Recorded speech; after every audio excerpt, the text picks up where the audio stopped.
ভৈরবে শাশুড়ির অত্যাচার সহ্য করতে না পেরে গৃহবধূর বিষপান। হাসপাতালে স্ত্রীর নিথর দেহ ফেলে পালালো স্বামী। মর্মান্তিক এক অধ্যায়ের পরিসমাপ্তি। অভিযোগের পাহাড়, অশ্রুর স্রোত আর অবহেলার যন্ত্রণায় দগ্ধ হয়ে শেষ পর্যন্ত প্রাণ হারালেন শারমিন আক্তার। পরিবার বলছে দীর্ঘদিনের নির্যাতনের শেষ পরিণতি বিষপান, কিন্তু মৃত্যুর পরেও তার প্রতি অবহেলা থামেনি, বরং আরও নির্মমতা যোগ হল স্বামী ও শাশুড়ির পালিয়ে যাওয়ায়। রোববার সকাল 10টার দিকে গুরুতর অবস্থায় ভৈরব উপজেলা স্বাস্থ্য কমপ্লেক্সে আনা হয় শারমিনকে। চিকিৎসক যখন তার জীবনের শেষ সীমা টেনে দিচ্ছিলেন, তখনই ঘটে সবচেয়ে হৃদয় বিদারক দৃশ্য। চিকিৎসক মৃত্যুর সংবাদ দিলে স্বামী ফারুক মিয়া স্ত্রীকে রেখে হাসপাতাল থেকে পালিয়ে যায়। কিছুক্ষণের ব্যবধানে শাশুড়িও নাটকীয়ভাবে কান্নার ভান করে উধাও হয়ে যায়। হাসপাতাল জুড়ে তখন শোকের নীরবতা। একজন গৃহবধূর মৃত্যুর মতোই যেন পালিয়ে যায় মানবতার শেষ চিহ্নটিও।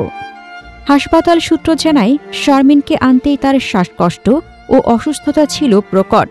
পরীক্ষা নিরীক্ষার পর চিকিৎসক দ্রুত ঢাকায় নিয়ে যেতে পরামর্শ দেন।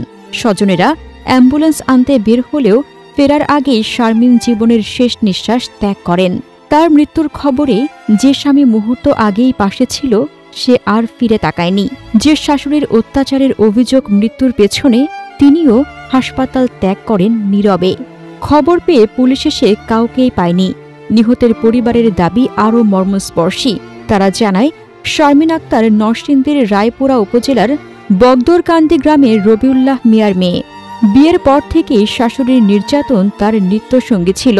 নিহতের বাবা রবিউল্লাহ মিয়া কান্নাজড়িত কণ্ঠে বলেন, মেয়েটা আমার কত সহ্য করল, শেষ পর্যন্ত ওকে বাঁচতে দিল না ওরা। এই আর্তনাদ শুনে হাসপাতালের সবাই থমকে যায়। এ বিষয়ে ভৈরব থানার এসআই চৌধুরী তাসিন চামেল বলেন, মরদেহ উদ্ধার করে ময়নাতদন্তের জন্য পাঠানো হয়েছে। অভিযোগগুলো খতিয়ে দেখা হচ্ছে। কারো বিরুদ্ধে প্রমাণ মিললে কঠোর ব্যবস্থা নেওয়া হবে। শারমিনের মৃত্যু শুধু একটি পরিবার নয়, পুরো সমাজকে নাড়া দেয়। নির্যাতনের ভয়, অভিযোগের ভয় আর অবহেলার বুকে জেগে ওঠে প্রশ্ন, কত শারমিন এভাবেই নীরবে হারিয়ে যাচ্ছে। তার মৃত্যুর পর শুধু একটি দেহ হাসপাতালের কাঠের বেডে পড়েছিল না, পড়েছিল আমাদের সমাজের বিবেকহীনতার এক নির্মম প্রতিচ্ছবি।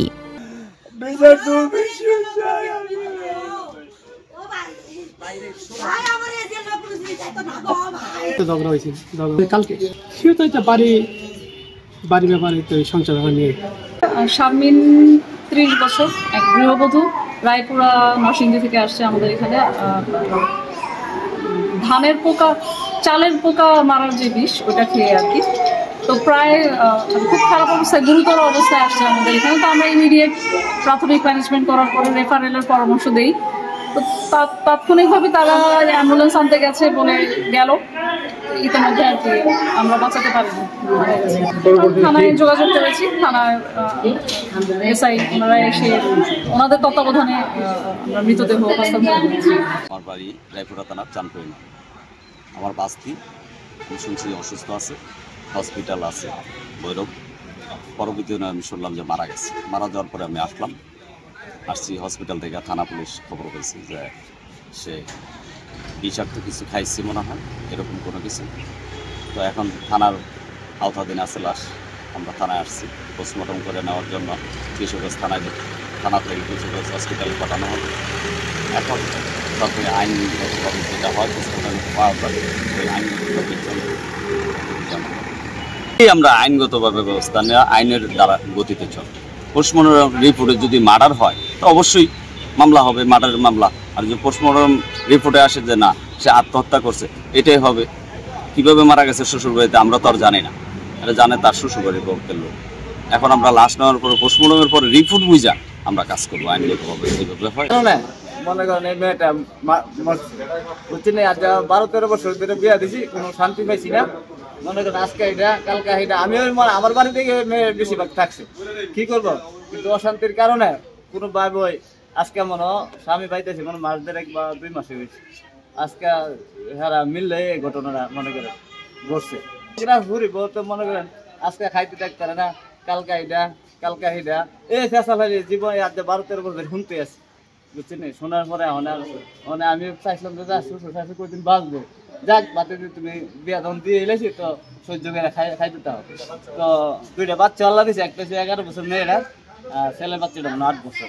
হ্যাঁ বিষ খাইছে, গুড়ি খাইছে, বুঝছেন নি উত্তরে শুনছি। শোনার পরে লাস্ট আর আইনি আসলে শ্বশুরবাড়ির মাইসে আমরা আইসি আমাদের শরীরে। চিকিৎসাধীন অবস্থায় একজন মহিলা মারা গেছে, এই মর্মে নিউজ পাই আমরা থানায় হসপিটালে আসছি। আমাদের যে তদন্ত কার্যক্রম চলমান আছে, লাশ নিয়ে যাচ্ছি থানায়। এটার যে পদ্ধতি অনুযায়ী ব্যবস্থা গ্রহণ করা হবে, আইনগত প্রক্রিয়া অনুযায়ী ব্যবস্থা গ্রহণ করা হবে।